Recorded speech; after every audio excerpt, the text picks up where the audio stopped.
Guys, White Witch 110 here. Thought I'd let you see some of the Ottawa skyline this evening. Oh, I'm getting the hawk! I don't believe it! Mint! I'm excited, guys. Where'd it go?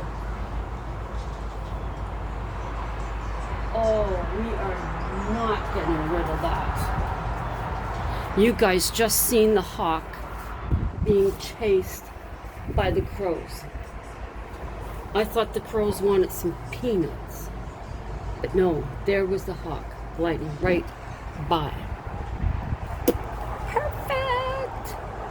They've probably gone around the back of the building.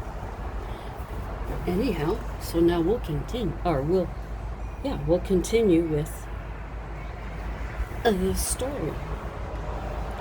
Arriving home, she was ready for anything. The house was in darkness. She made her way to the light switch. There was Sage sitting on the sofa. So how did it go? He was still upset. I don't appreciate the tone of your voice. I've done nothing wrong. You need to get over your jealousy. Abigail went to the bedroom. Sage followed. What happened? He asked. Sage, he and I talked about my singing. She sat down in the bed. That's all. They spent the night in the same bed, but that was all. The session was a week away. Abigail felt uneasy the entire time. This wasn't the relationship she wanted. They both kept busy with their jobs. Neil met them at the studio. He could tell right away things weren't the same. Hi, guys. Hey, cuz. Hi, Neil. Short and to the point.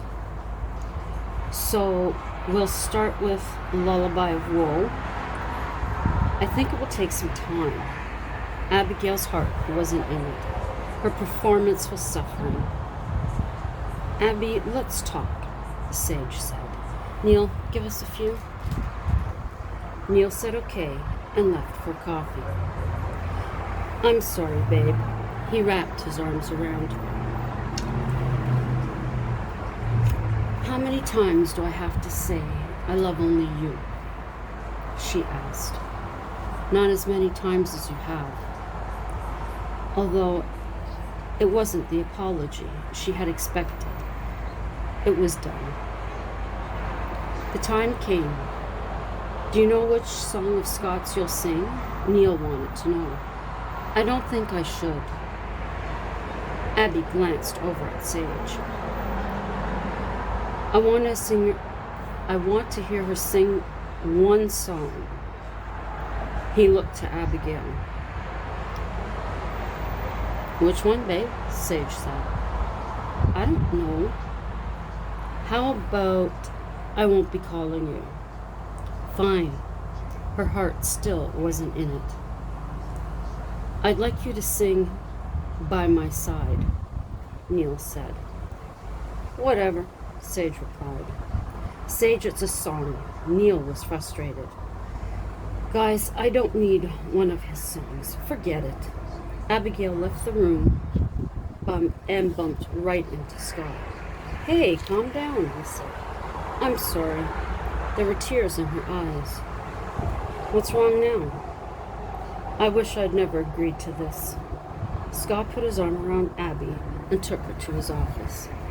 Sage came out into the hall to apologize, catching the back of Scott and Abby.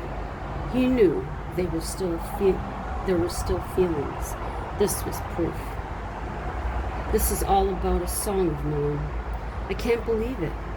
It's only a song, Scott said. He knows some of them are for me. He just doesn't know which ones.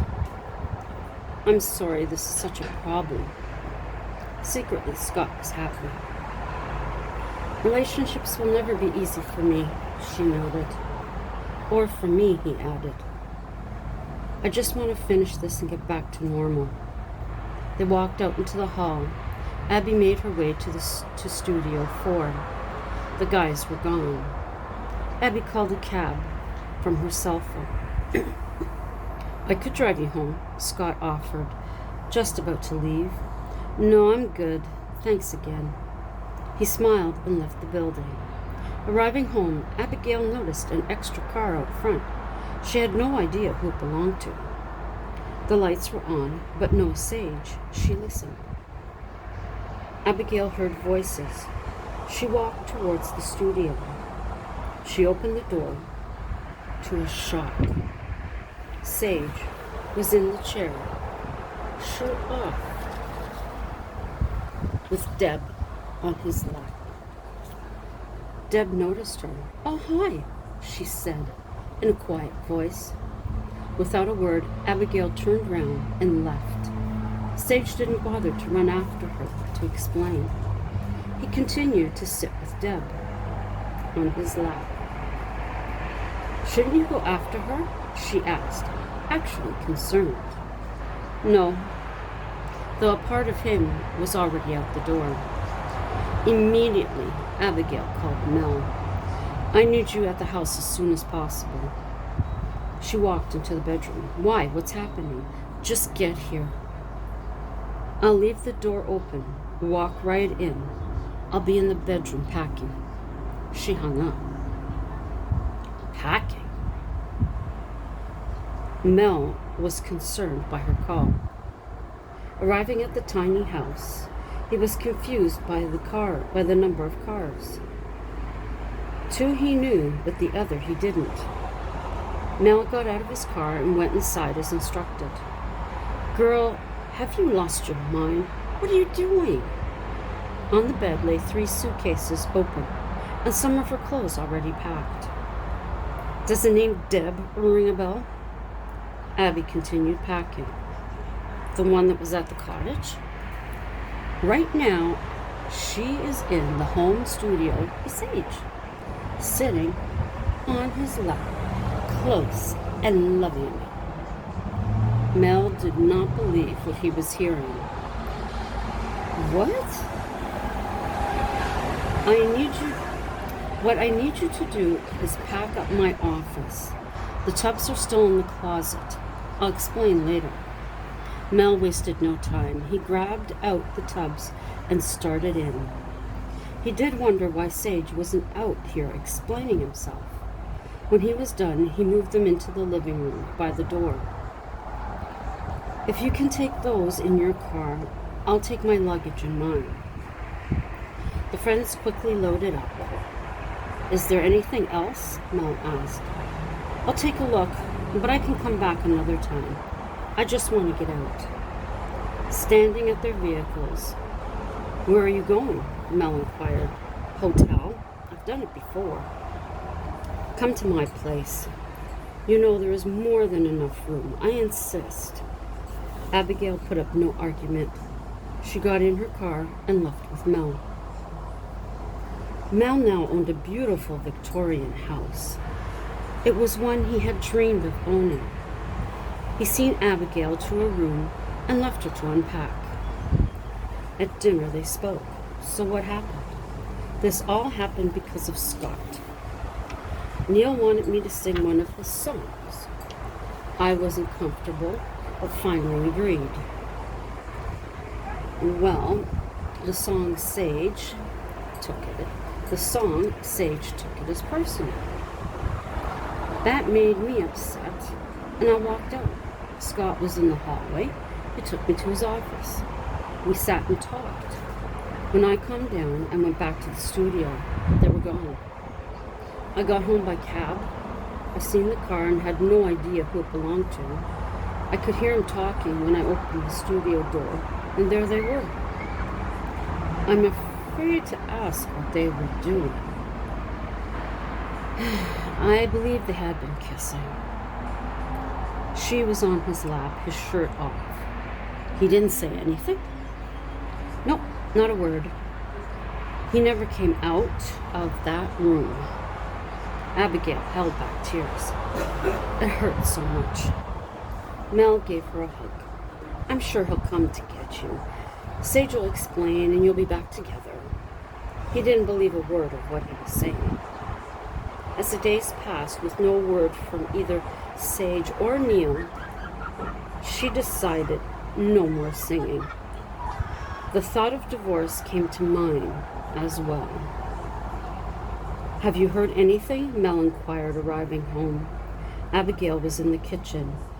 "No, don't expect to either." Mel sat down to a hot homemade meatloaf. "I haven't properly thanked you for all the homemade meals." "It's the least I can do since you're allowing me to stay." Abigail was grateful. "I'm glad of the company. We should have done this years ago. Think of the fun we would have had." "Think of the trouble," she laughed, on the outside. But inside, she was in pain. The next day, Mel figured it was time he spoke with Sage. He worked on his courage all day. He knew how Abby was about stepping into her business.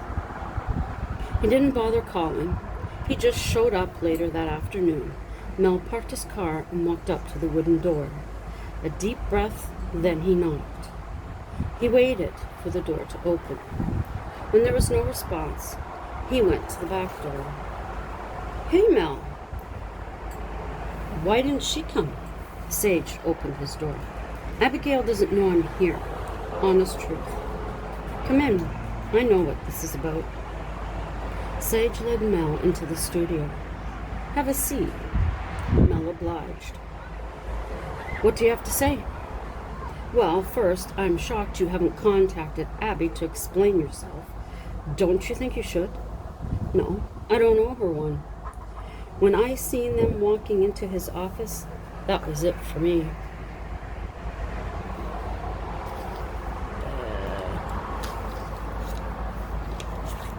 Sage, they only talked. Scott was in the hall when she went out. All he did was listen. "You believe that?" Sage kind of chuckled. "I believe whatever Abigail tells me. She has no reason to lie. Why don't you believe?" Mel took a note off their wedding photo to the side of the mixing board. "Because I know there's still something there, that's why." Sage was angry. "I thought you were smarter than this. She's been so upset waiting for you to call." Mel raised his voice. Why would I go to his place? Abigail isn't with him. She's been living with me. How convenient." Sage sniffed. "Hey, don't go there. There has never been anything between us, and there never will be." The men stared at each other. Who would speak first? "Listen, I just came to let you know how she's feeling. And what happened that day was disgusting. If you decide to throw away the good love of that woman, then that's your problem." And Mel left. Should Sage go and speak to her? He wasn't sure. Did Scott know? Who knew? On second thought, he really didn't care. "Taylor, has Abby been in?" Scott inquired of his receptionist. "No, Mr. Wilson. Neil called to cancel further bookings," she informed him. "Is everything still in the studio?" "Yes. He wasn't interested in coming for it." "I'll take care of it." Scott walked away. Standing in the studio, what a waste. The idea quickly came to him. He could use the recordings for duets. Scott set to work. Abigail made it into the office. She needed a change of scenery. "How are things? We haven't seen you in a long time." Her uncle greeted her with a hug. "Enjoying working at home too much?" Abby replied. I seen Scott last week. He mentioned you were recording at his studio. I was. It's not for me, she lied. For fun, I enjoy it. As a career, no. She felt relief getting through the conversation without mentioning her separation and possible divorce. Mel made himself known. Abigail, turn on the radio. As she did as requested. It was her voice, but then it was Scott's. What the hell? She looked confused. It's obvious he had those recordings. Doesn't he need permission? I suppose it's his property. If it's left there, it does sound good. Abigail listened. He was right. This made her miss Scott. Why don't you call him? I see it on your face. She smiled. She had been suppressing emotions since the first day at the studio. What if Sage comes back? I've told you before, you need to make a choice. Who sparks that energy inside you? Who gives you the butterflies? Go with those feelings. Mel said each man's name, having Abby look into the mirror. The answer was bluntly obvious. And we'll leave it there for this evening. Hope you enjoyed that. I'm not going to make any promises that I'll be back tomorrow to read the rest, but I'll give it a try. Thank you for coming by. As always, appreciated. If you're here for the first time, please check out my other videos. There may be something else that interests you more. If there is, please give it a thumbs up. Drop me a comment and share it out. That's always appreciated. While you're here, consider becoming a subscriber. And if you do, remember to click that notification bell. So, from a clouding over Ottawa, I'll show you over that way. Nice pink sky over there. Lights at the baseball field. The little squirrels went into their home. There, they live right in that part there.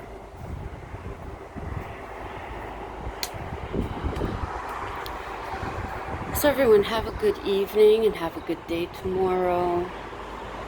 And until the next time, as always, ciao for now.